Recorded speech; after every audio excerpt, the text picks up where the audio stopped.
अस्सलाम वालेकुम। आप देख रहे हैं सुपर लर्निंग पी के चैनल। मेरे चैनल पर आने के लिए आप सबका एक दफ़ा से फिर से शुक्रिया।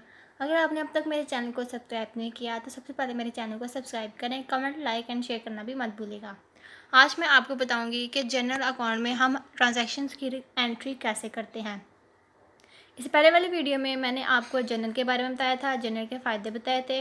अगर आपने अब तक मेरी वो वीडियो नहीं देखी तो मेरे डिस्क्रिप्शन बॉक्स में मैंने इसका लिंक ऐड किया हुआ है, आप वहां जाकर मेरी वो वीडियो देख सकते हैं।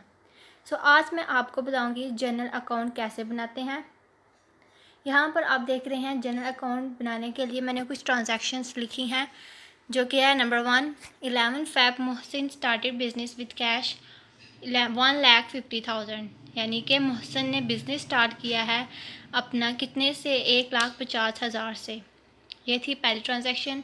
उसके बाद था fab 13 purchase office furniture for cash 2,000, furniture खरीदा है कितने से 2,000 से। कब खरीदा था? 13 फरवरी को। उसके बाद है fab 15 purchase goods for cash 9,000, 15 फरवरी को उन्होंने गुड्स खरीदे थे जो कि जिनकी अमाउंट थी 9,000 9,000। उसके बाद लास्ट ट्रांजैक्शन है 16 Feb received cash from Usman and son 13,000, 13,000 का उसने कैश रिसीव किया है किसे? उस्मान एंड सन से। अब देखना ये है कि इनकी हमने जनरल अकाउंट में एंट्री कैसे करनी है। तो ये है जनरल अकाउंट बनाने का परफॉर्मा, जो कि आपको नज़र आ रहा होगा, जिसमें हम सबसे पहले लिखते हैं डेट, उसके बाद पार्टिकुलर्स जहाँ पे हम अपने ट्रांजैक्शंस की एंट्री करते हैं, उसके बाद LF यानी कि लेजर फोलियो। ये लेजर फोलियो क्या होता है?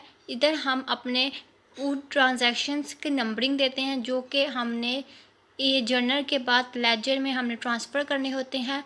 तो वो जब उसकी जो नंबरिंग होती है वो हम जनरल अकाउंट के LF में लिखते हैं, क्योंकि कल को हमें इसको सर्च करने में आसानी होती है। तो इसमें हम इसके बारे में अभी कुछ भी नहीं देखेंगे। उसके बाद है डेबिट कॉलम और लास्ट पे है क्रेडिट कॉलम। सबसे पहले हमने एंट्री करनी है 11 फ़ैब की। वो क्या थी? आइए एक दफ़ा फिर से एग्जांपल में देखते हैं। 11 फ़ैब की एंट्री थी कि मोहसिन ने बिज़नेस में पैसा लगाया है 1,50,000। तो हम इसको कैसे एंटर करेंगे अपने जनरल अकाउंट में। यहाँ पर आप देख रहे हैं कैश अकाउंट, कैश हमारा एसेट था, एसेट में हमारा इजाफा हुआ। तो जैसे कि आप जानते हैं कि जब हमारे एसेट में इजाफा होता है तो हम उसको डेबिट करते हैं। ये क्रेडिट डेबिट रूल्स, अगर आपने ये के बारे में मैंने वीडियो बना रखी है, अगर आपने वो मेरी वीडियो नहीं देखी तो उसका भी डिस्क्रिप्शन बॉक्स में मैंने लिंक दे रखा है, आप वहाँ पर जाकर मेरी वीडियो देख सकते हैं। कैश यहाँ पर डेबिट हुआ कितने से? 1,50,000 से। उसको हमने डेबिट अकाउंट में अमाउंट लिखी और उसके अगेंस्ट कैपिटल अकाउंट है, क्योंकि उसका अपना पैसा था, इसीलिए हमने उसको कैपिटल के नाम से क्रेडिट किया। इसके बाद हमारा इसको हम अपने 1,50,000 में ऐड कर देंगे।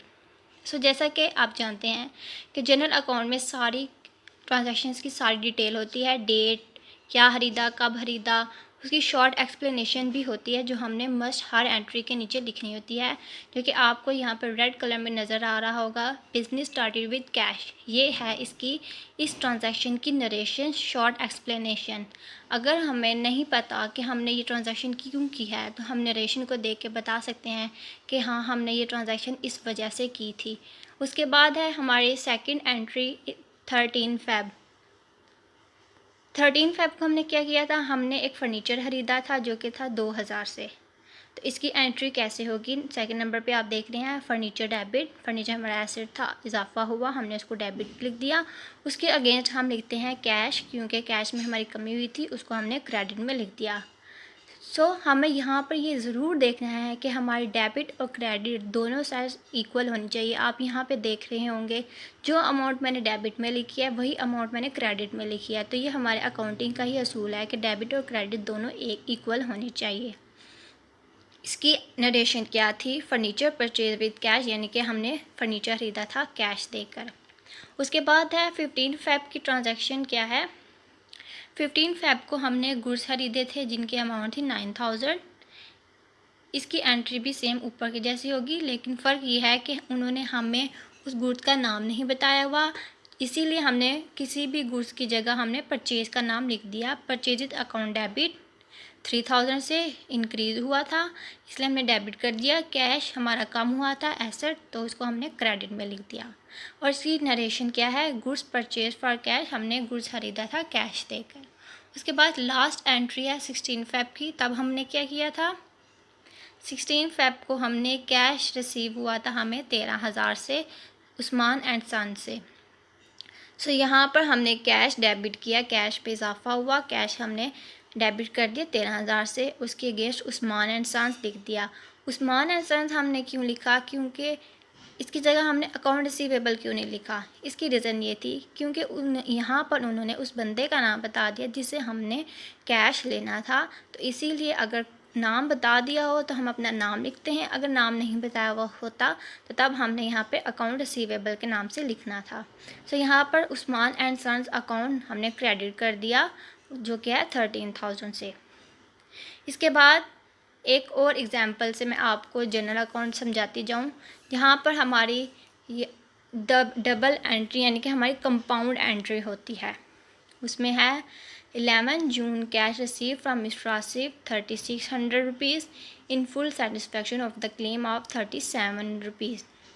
यहाँ पर वो ये कह रहे हैं कि उन्होंने कैश रिसीव किया है उस्मान से, कोई लेने वाला था अकाउंट रिसीवेबल 3600 रुपीज़, लेने तो उसने 37 थे लेकिन उसने दिए 3600। इसके मकसद ये भी हो सकता है, क्या पता उसने ड्यू डेट से पहले ही पेमेंट कर दी हो, इसीलिए हमने उसको डिस्काउंट दे दिया, कितने का, 100 रुपये का। उसके बाद है second transaction June 12 cash paid to Mr Ali 3000 in full satisfaction of the claim of 3500, यानी कि हमने कैश पे किया है 3000, देना हमने 3500 था लेकिन दिया हमने 3000 है। इसका मतलब कि हमें डिस्काउंट रिसीव हुआ है, उन्होंने हमें 500 की छूट दे दी है। उसके बाद है June 13 sales return by customer 40,000 rupees, हम कस्टमर की तरफ से कुछ सेल्स थी वो वापस आई, हमने कुछ सेल्स की थी, एक कस्टमर सेटिस्फाई नहीं हुआ, कस्टमर ने वापस कर दिए, तो उसको हम सेल्स रिटर्न का नाम देते हैं, कितने से, 40,000 रुपीज़ से। उसके बाद लास्ट ट्रांजैक्शन है 15 जून परचेजेज रिटर्न टू सप्लायर्स 10,000, हमने कुछ ख़रीदा था उसमें खराबी निकल आई, हमने सप्लायर को वापस कर दिया, तो उसको हम कहेंगे कि ये परचेजेस रिटर्न है। अब हम इन ट्रांजैक्शंस को देखते हैं कि जनरल अकाउंट में हम कैसे रिकॉर्ड करते हैं। तो यहाँ पर आपको जैसे नज़र आ रहा होगा, सबसे पहले हमने ऊपर कंपनी का नाम लिखा है सॉफ्ट बायस जर्नल, उसके बाद date, particular, LF, debit and credit. इसके बाद हमने सबसे पहले एंट्री करनी थी अपने 11 जून की, ये कैसे हमने की, आइए पीछे देखते हैं। कैश हमें रिसीव हुआ, यानी कि कैश में इजाफा हुआ, हम कितने हमें रिसीव हुए 3600 रुपीज़, उस अमाउंट के साथ हमने कैश को डेबिट कर दिया। उसके अगेंस्ट हमने लिखा है मिस्टर आसिफ अकाउंट, क्यों लिखा है, क्योंकि हमें मिस्टर आसिफ का नाम दे रखा था, इसलिए हमने उसको अकाउंट रिसीवेबल की जगह मिस्टर आसिफ लिख दिया है, और उसकी अमाउंट कितनी थी 3700 हमने क्रेडिट किया। अब आप देख रहे हैं कि 3600 और 3700 ये दोनों सेम नहीं है, इन दोनों को सेम करने के लिए हमने यहाँ पर क्या लिखा है, डिस्काउंट अलॉट। डिस्काउंट अलॉट हमने क्यों लिखा है, क्योंकि हमें यहाँ पर डिस्काउंट का एक्सपेंस हुआ है, तो जब हमारे एक्सपेंस में इजाफा होता है तो हम उसको डेबिट करते हैं। तो इन दोनों का अगर हम डिफरेंस लें 3600 का और 3700 का, तो डिफरेंस हमारा आता है 100 रुपीज़। तो अब आप दे सकते हैं कि 3600 प्लस 100 3700 आ जाता है, जो कि हमारा क्रेडिट के इक्वल हो जाता है। इसके नीचे नरेशन लिखी हुई है, cash receive and discount allowed. Discount allowed हमारा एक्सपेंस था, कैश रिसीव हुआ कितने से, ओरिजिनल अमाउंट की 37 थी लेकिन हमें 3600 रिसीव हुआ। उसके बाद सेकंड ट्रांजैक्शन आप जैसे देख रहे हैं, इसमें हमें क्या था कि 12 जून को हमने कैश पे किया था मिस्टर अली को 3000 रुपये, ठीक है, लेकिन हमने पे कितना करना था 3500, लेकिन हमें यहाँ पे डिस्काउंट रिसीव हुआ है कितना 500 से। अब हम इसकी एंट्री देखते हैं जनरल अकाउंट में कैसे होगी। मिस्टर अली अकाउंट डेबिट हुआ क्योंकि उनकी जो लायबिलिटी थी वो कम हुई, तो जब लायबिलिटी कम होती है तो वो हमारी डेबिट हो जाती है। तो चूँकि यहाँ पे हमें उस बंदे का नाम दे रखा था, इसलिए हमने मिस्टर अली का नाम यहाँ पर लिखा।